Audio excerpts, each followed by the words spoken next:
A good Erev Pesach, everyone.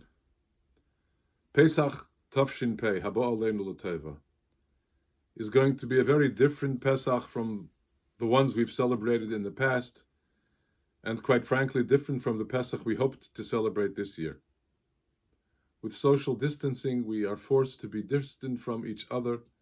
We cannot be with the entire family together in most instances, and that's painful and challenging. We also remember and have to feel with Ahavas Yisrael a sensitivity for those who have lost loved ones, for those who have still loved ones in hospital, and we daven continuously for their refuah shalema. But it will be, Emir Tzashem, a joyous Yom Tov, a celebration of the redemption of Am Yisrael. And we have to maintain perspective.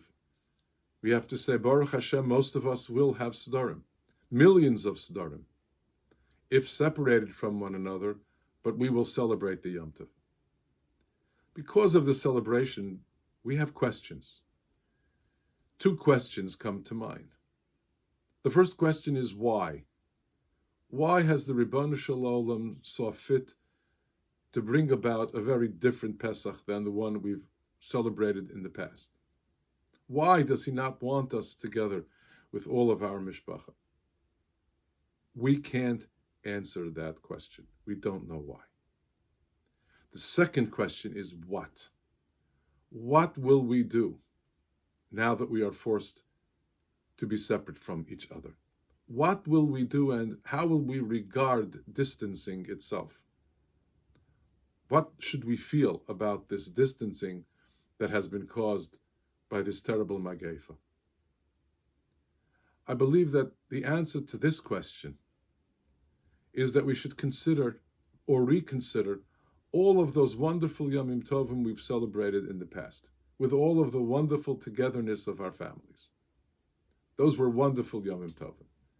If we examine them carefully, we'll find that there was distinctly distancing during those Yomim Tovim as well. Because where are we supposed to be? Who are we supposed to be with?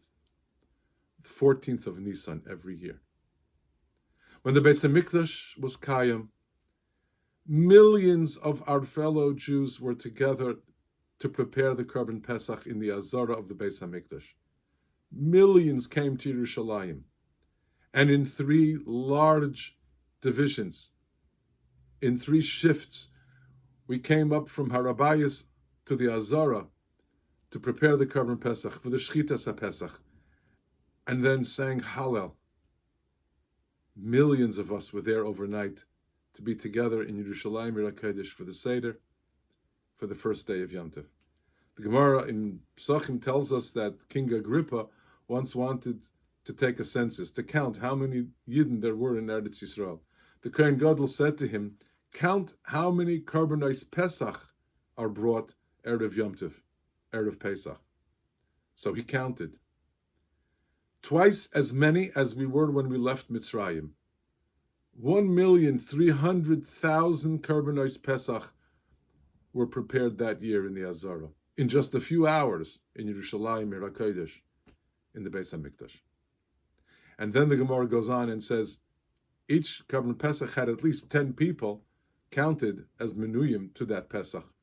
We were millions of people in Yerushalayim Ir HaKodesh celebrating together, no distance between us. That's the absence of distancing. That's what we meant when we said L'shana haba Yerushalayim every year. And I've pondered personally, when I've said L'shana haba Yerushalayim at the conclusion of my Seder, did I feel how distant I am from all of the millions of Yidden who should be with me in Yerushalayim at this moment, concluding the Seder in Yerushalayim Ir HaKodesh.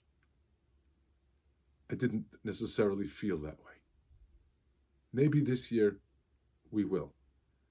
Maybe now that we understand how painful, quote, unquote, distancing really is, we'll consider that the real distancing has been going on for too long, that we've been separated from each other, sometimes emotionally, sometimes spiritually, but certainly separated by not having together our Yom Tov in Yerushalayim.